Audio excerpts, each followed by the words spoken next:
যে শহীদদের বিনিময়ে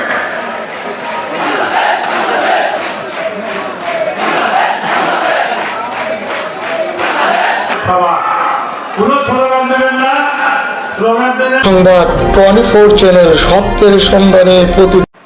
আসসালামু আলাইকুম। খবর পড়ছি সঞ্জিদ আক্তার তৃষা। এখন সংবাদ।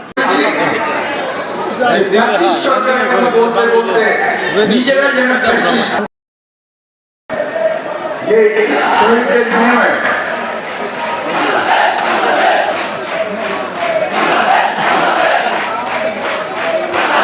সভা কোনো স্লোগান দেবেন না। স্লোগান দিলে আপনাদের মহানগরী থেকে আপনাদের দাওয়াতে দেওয়া হবে।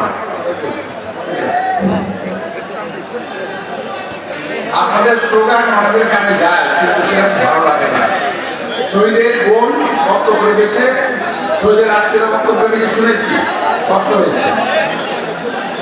তো কিছু কথা যে আজকে এই যে শহীদদের বিনিময়ে যে আমরা একটা স্বৈরাচারকে তাড়াতে পেরেছি, এই জন্য আল্লাহর কাছে শুকর গুজার করার দিয়ে আমরা মনে করি। হাসিনা প্রয়াণ এই দেশের মানুষের মঙ্গল বয়ে এনেছে, বহুভাবে একটি ফ্যাসিস্ট সরকারের পতন হয়েছে।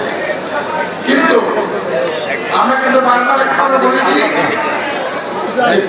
সরকারের কথা বলতে বলতে নিজেরা যেন হত্যাকারীদের গ্রেফতার করেন নাই,